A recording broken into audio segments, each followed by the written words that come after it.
In 1961, a shop teacher in Muncie, Indiana, pulled a wrench out of the scrap barrel that a boy's father had thrown away. It was rust-welded solid, the jaws frozen, orange and pitted, a dead tool by any hardware store's reckoning. He dropped it in a coffee can of vinegar overnight. The next morning he wire-brushed it, worked a drop of oil into the joint, and it opened and closed like the day it was forged. He handed it back to the boy and told him the tool was never dead.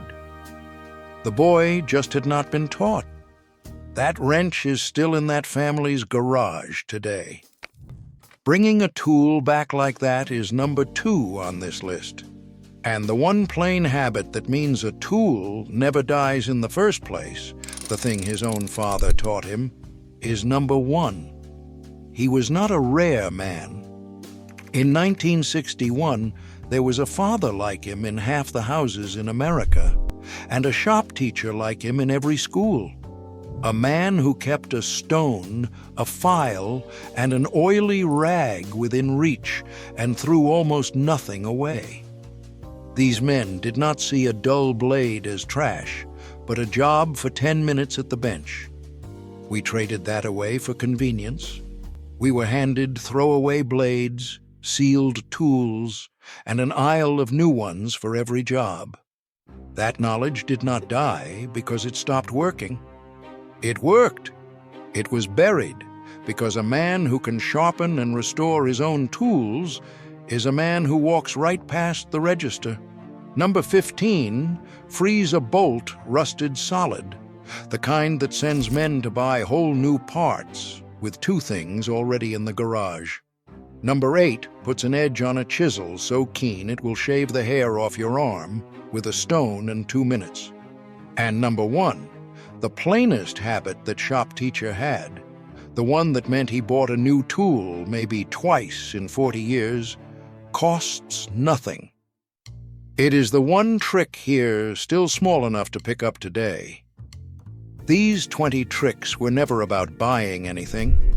They were the mark of a man who kept his own tools alive and his money in his pocket. Not a customer, a craftsman. Every trick on this list, that shop teacher had in his hands and taught to 1,000 boys. If that kind of self-reliance is worth saving, subscribe and stay to the end, because the last one is the one that matters most. Let us count down the 20 lost tool tricks every father knew in the 1960s, the ones hardware stores pray you never learn. Number 20. Gripping a stripped screw with a rubber band. A screw head is stripped round, the driver spins in it, and the hardware store's answer is a $10 extractor kit. You lay a flat, wide rubber band across the head, press your driver down hard into it, and turn slow and steady. The rubber fills the chewed-out slot and bites, and the screw backs out. For the man with 1 screw between him and a finished job on a Sunday, this turned a store trip into a 30-second fix. It was passed hand to hand in every shop class and garage in the country, a trick with no maker and no patent. The Muncie shop teacher kept a bag of wide bands in his apron for exactly this. Not a screw you drill out, a screw you back out. Number 19. Backing out a rounded nut. A nut is rounded off, the wrench just slips, and you are told the whole bolt must be cut out. You take a socket 1 size too small, tap it down onto the rounded nut with a hammer until it bites into the metal, and turn. The forced fit grips where the worn wrench could not. For the mechanic on his back under a car, it saved the hour and the knuckles that drilling a bolt out would cost. Every gas station bay from Muncie to Bakersfield ran on tricks like it. The shop teacher taught it with a coffee can of rounded nuts, and a boy who did not believe him until he tried. Not a bolt you destroy, a nut you outsmart. Number 18, removing a broken screw. A screw snaps off flush in the wood, and it looks like the whole piece is ruined. If a stub shows, you grip it with locking pliers and turn it free. If it is flush, you cut a fresh slot across it with a hacksaw blade and back it out with a flat driver, or drill beside it with a reverse bit that grabs and spins it out. For the furniture maker who had spent a week on a piece, this saved the whole thing from the burn pile. It has been done this way in shops since before the war, long before extractors filled an aisle. The Muncie shop teacher could get a broken screw out 3 different ways and made every boy learn all 3. Not a piece you scrap, a screw you coax out. Number 17, magnetizing a screwdriver. A screw keeps falling off the tip into a place your fingers cannot reach, and the store sells a magnetic set to fix it. You take any magnet and stroke it along the steel shaft of your screwdriver, the same direction, 20 times. The steel lines up and holds a charge, and the screw clings to the tip. For the electrician working one-handed in a tight box, it was the difference between an easy job and a screw lost in a wall. Boys learned it in general science and shop class alike, a bit of plain physics that cost nothing. The shop teacher magnetized a whole rack of drivers with 1 horseshoe magnet. Not a set you buy, a charge you give. Number 16, starting a screw in hardwood. A screw driven into oak or maple either strips its head or snaps clean off, and you blame the screw.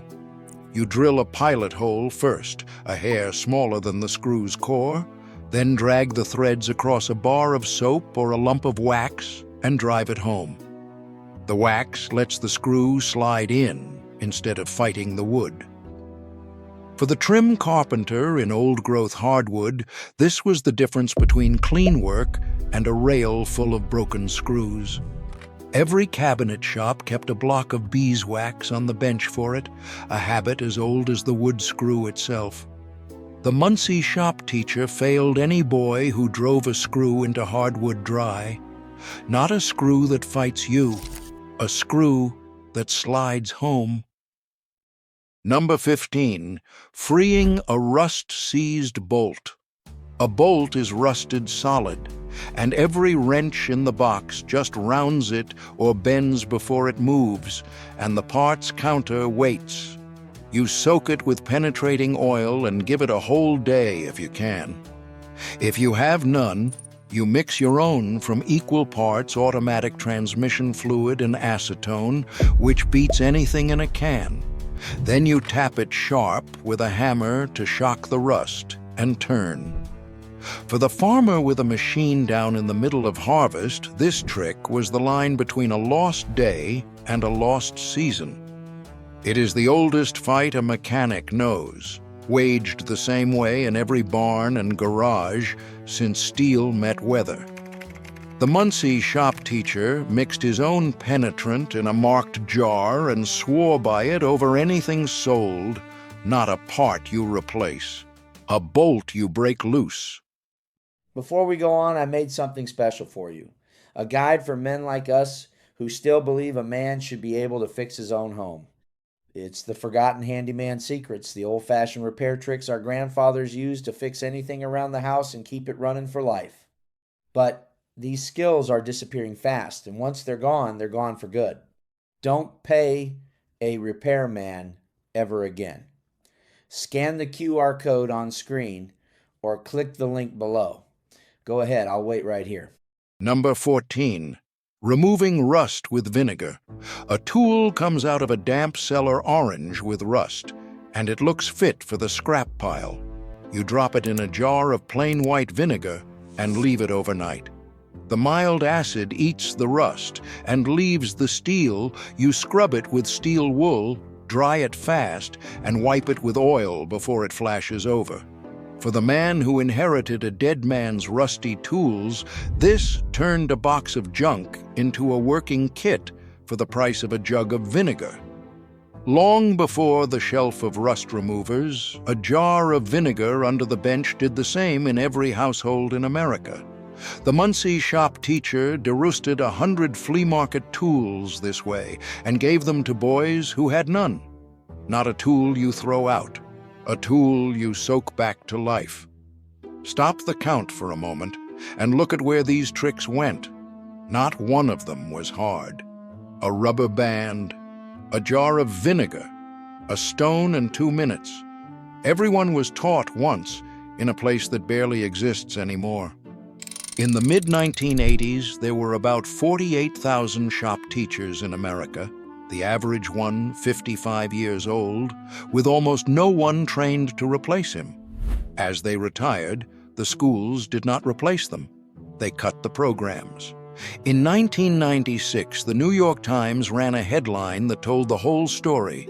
The school bell tolls for shop class. The rooms that once held lathes and vices became storage closets for dusty textbooks. A whole generation grew up never taught to sharpen a blade or free a bolt. That is not an accident, and the hardware store is not sorry about it. A boy who is never taught to fix a tool becomes a man who buys a new one. That is the most loyal customer there is. Number 13, cleaning a dead file. A file stops cutting and slides across the metal, and you toss it and buy another. The teeth are just clogged. You run a file card across the teeth to clear the packed metal out. For a file gone truly dull, an overnight vinegar soak bites fresh edges into the teeth. Rub chalk into a clean file and it will not clog again. For the toolmaker who went through files by the dozen, this alone paid for a week of groceries. A file card hung by every bench and forge, as standard as the file itself. The Muncie shop teacher would not let a boy pick up a new file until he had cleaned the old one. Not a file you replace, a file you clear. Number 12, truing a mushroomed head. The head of an old chisel or a cold punch has mushroomed out, curling into sharp steel petals, and a piece of it can fly off and blind a man. You take it to the bench grinder and grind the mushroom back to a clean, rounded head, keeping the steel cool so you do not ruin the temper. Now, it takes a blow safely again. For the boy in shop class, this was the first lesson that a neglected tool is dangerous, not just worn. Every industrial arts room in America taught it the same way, because a flying chip had taken more than one eye. The Muncie shop teacher kept a jar of mushroomed heads on his desk as a warning. Not a tool you fear, a head you dress true. Number 11, restoring a dried handle. A wooden tool handle goes gray, dry, and cracked, and the store sells a replacement or a whole new tool. You sand the old finish off, then wipe on boiled linseed oil and let the wood drink it in, coat after coat over a few days, until it stops drinking. The handle comes back deep and strong and will not crack. For the man who had swung the same axe for 30 years, this was how he kept his father's handle in his own hands instead of a stranger's off a shelf. Boiled linseed oil sat in every shop and barn, the same finish that had fed handles since the age of sail.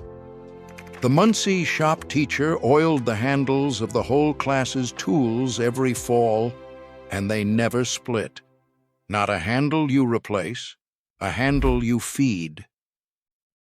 Number 10, re-wedging a loose hammerhead.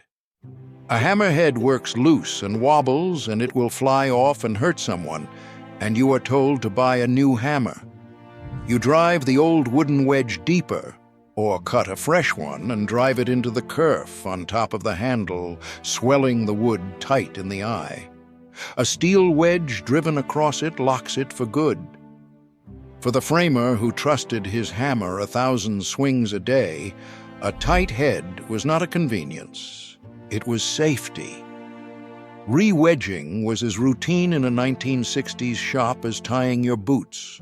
The Muncie shop teacher kept a box of hickory wedges he had cut himself. Not a hammer you replace, a head you reseat. Number 9. Sharpening a drill bit by hand. A drill bit goes dull and squeals and burns instead of cutting, and the store sells them by the throwaway pack. You hold the bit to the bench grinder at the factory angle near 60 degrees and touch each cutting lip to the wheel, giving it a little relief behind the edge. A few light touches aside, cooled in water, and it cuts like new. For the machinist paying real money for good bits, sharpening by eye saved him a fortune over a career. It was a rite of passage in every shop class, the day a boy first freehand sharpened a bit and watched it throw a clean curl of steel.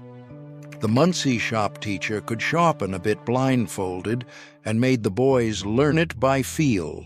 Not a bit you throw away, a bit you bring back. Number 8. Putting an edge on a chisel. A chisel or plain iron goes dull, and men buy a new tool barely sharper instead of learning the edge. You flatten the back on a coarse stone, then hone the bevel, coarse to fine, holding the angle steady.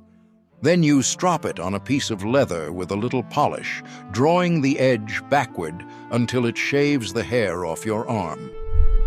For the woodworker, a truly sharp edge was not a luxury. It was the whole difference between fighting the wood and gliding through it. The oilstone and the leather strop sat on every bench from the cabinet shops of Grand Rapids to the farm sheds of Kansas. The Muncie shop teacher tested every boy's edge on his own forearm and sent him back if it would not shave. Not a tool you replace, an edge you learn. Number 7. Sharpening a dead handsaw. A handsaw goes dull, wandering and binding, and every store will sell you a new one with hardened teeth you can never sharpen at all. You clamp it in a vise, file the teeth level, set every other tooth out with a saw set, then file each to a clean point at the same angle. It cuts straight and easy again. For the carpenter, a saw he could sharpen was a saw for life, while the throwaway saw was the store's whole business model in one tool. Henry Diston of Philadelphia built saws made to be filed for 60 years, back when a saw was an heirloom, not a purchase. The Muncie shop teacher filed his own saws by lamplight and could make one older than he was cut better than new. Not a saw you toss, a saw you file. Here is the part of his story we have skipped. The Muncie shop teacher did not start out able to sharpen a bit blindfolded or free a bolt no one else could move. He started at 10 years old, at his own father's bench, a tool maker who worked in one of the auto plants. His father did not lecture. He handed the boy a dull chisel and a stone and 3 words. Put an edge on it. The boy ground it round, cut himself, and wanted to quit. His father would not let him quit and would not do it for him. He made the boy learn the stone with his own 2 hands until the edge would shave. When that boy grew up, he gave the skill away to 30 years of other men's sons in a room that smelled of oil and sawdust. He taught 1,000 boys that a tool is almost never dead. And the plainest thing his father ever taught him, the habit underneath every trick on this list, is still coming. It is number 1. Number 6, sharpening scissors and shears. Kitchen scissors go dull, and they end up in a drawer while a new pair is bought, again and again. You open them wide and lay each blade's inside bevel flat against a fine stone, drawing it edge first at the factory angle.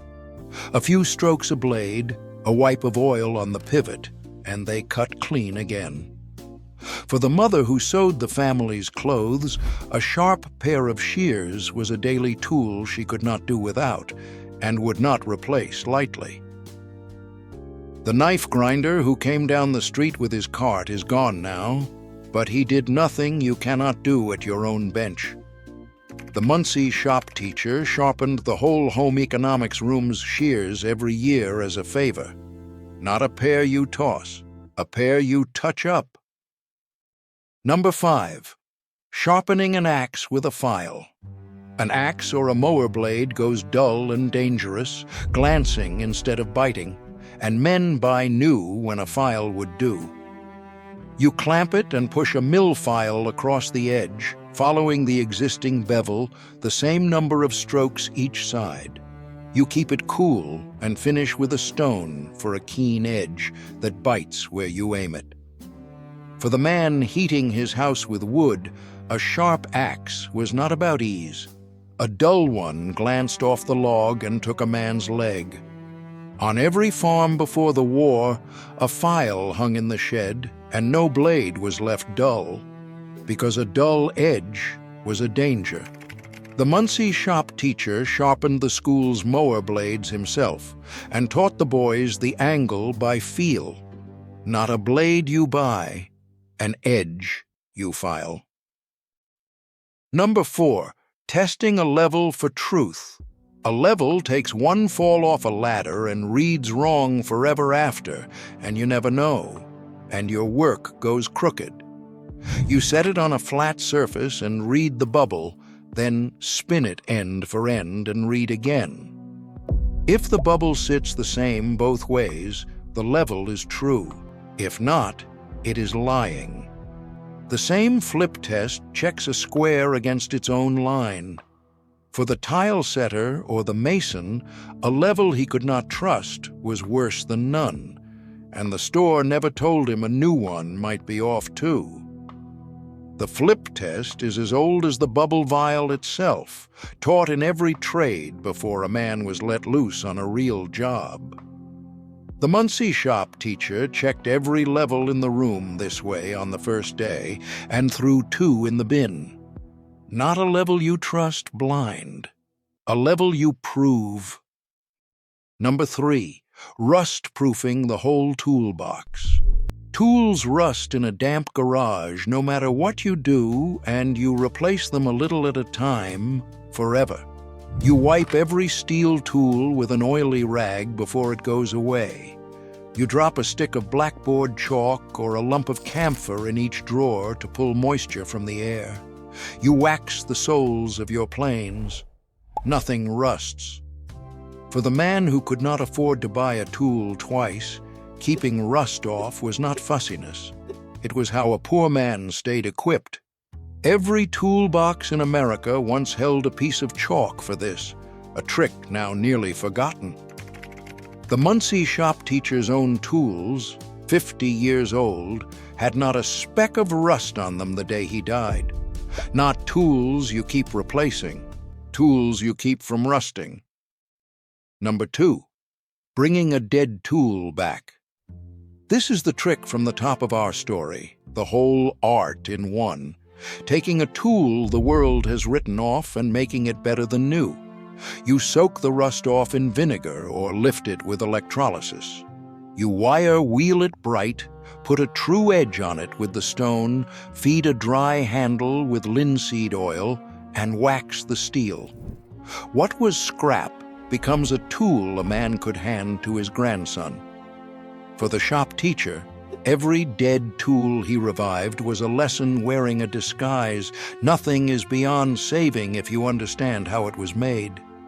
Men did this in every garage in America once, when a tool cost a day's wages and throwing one out was a small sin. The Muncie shop teacher's whole classroom kit was tools other people had thrown away, brought back by his own hands. Not a tool that dies, a tool that waits for someone who knows. Number 1. Never putting a tool away dull or dirty. And it is the thing this whole list has been circling since the first minute. Before the vinegar and the stone and the file, before any single trick on this list, the Muncie shop teacher did one plain thing. When he finished with a tool, he did not just drop it in the drawer. He wiped it down, touched up its edge, and set it away, sharp, clean, and oiled. A pass of the stone, a wipe of the rag. 10 seconds. That one habit is why almost none of these other tricks were ever needed on his own tools. A tool put away sharp is never dull. A tool put away oiled never rusts. And a tool cared for a little every day outlives the man who owns it. Every trick on this list was really just this one habit, made specific. He did not learn it from a book. He learned it at 10 at his father's bench from a man who said, "Never put a tool away dull. I'll only show you the once." Here is the part worth sitting with. This is the one thing no hardware store can ever sell you, and the one they most pray you never learn. A wiped, sharp, oiled tool is a tool you never replace, and their whole business is the replacing, but the wiping is free. The stone costs a few dollars and lasts a lifetime. The habit costs 10 seconds a day. That is where the chain gets mended, not at the register, but the next time you finish a job and decide, before you set the tool down, to give it the 10 seconds that keeps it alive. Not the hardest trick on this list, the plainest, and the only one that makes all the others unnecessary. None of it needed a store, and that is the thing the hardware aisle would rather you forgot. A man with a stone, a file, and an oily rag owed nothing to anyone. He put an edge back on the dull thing and soaked the rust off the dead thing. He wiped his tools down and set them away sharp, and they served him 50 years and his son after. Those tricks were not taken from us because they stopped working. They work as well today as in 1961. They were dropped from the schools and forgotten in the garages because a man who keeps his own tools alive does not come back to buy more. We did not lose the tools. They are in a coffee can in the basement, dull and orange, waiting for 10 minutes in a pair of hands that know what to do. What we lost was smaller than any tool, and it fit in a handful of words. We lost the bench, and the father at it, and the plainest thing he ever said. "Never put a tool away dull. I'll only show you the once."